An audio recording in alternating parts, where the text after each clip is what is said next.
Hello po mga kaibigan. Una po sa lahat, magpapakilala muna ako. My name is Mark Britanya Caceres and I'm part of the online community, ang Team The Big Three. Nang layunin, i-assist at i-guide ang mga nais magsimula ng JC Business. Alam ko kaya pinapanood mo ang video na to dahil gusto mong malaman kung gaano kaganda ang JC Dropshipping, wholesaling, retailing business. At gusto mo rin malaman kung paano ka matutulungan ng negosyong ito. At kung paano ka kikita kahit nasa abroad ka man, nasa bahay ka lang, o kahit nasa lupalop ka man ng mundo, naroroon ngayon.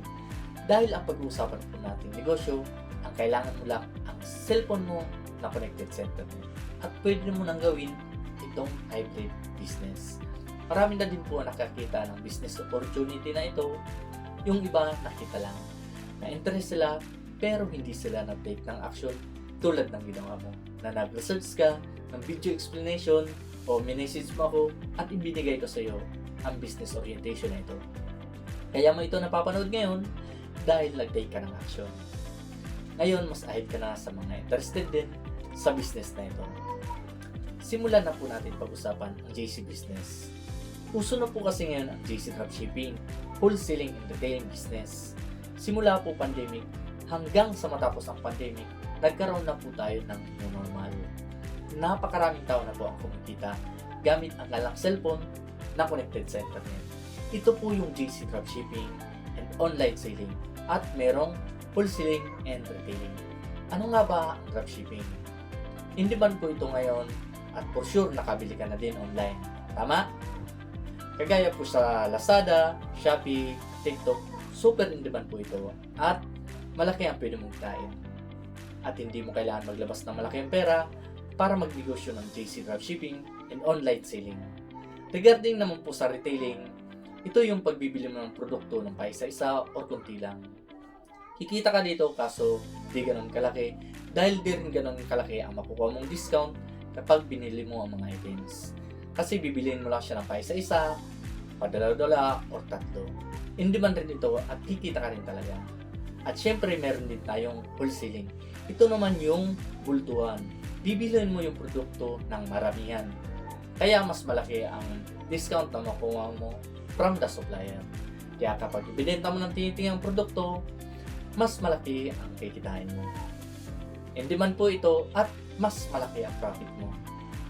Siguro noon pa napapaisip ka kung bakit napakaraming tao ang kumikita na malaki at meron din mga tao nag-start ng negosyo na hindi rin kumita. I-reveal po natin kung bakit. 3 secret of successful business. Unang-unang tinitingnan ay ang kumpanya. Dapat yung kumpanya ay stable, tunay at legit na may opisina na pupuntahan, nakikita ng maraming tao. At dapat yung kumpanya ay may strong reputation yan.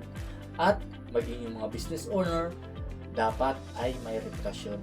Hindi yung kumpanya na basta na lang lilitaw, tapos hindi mo makita kung sino ang business owner. At dapat yung kumpanya ay nag-i-innovate. Ibig sabihin, sumusunod sila sa trending. Kung ano ang bago, ina-adapt nila. At dapat yung kumpanya ay nag-i-improve at nag-discover. Ini-improve yung mga products, yung system, yung market, at maraming aspect ng negosyo.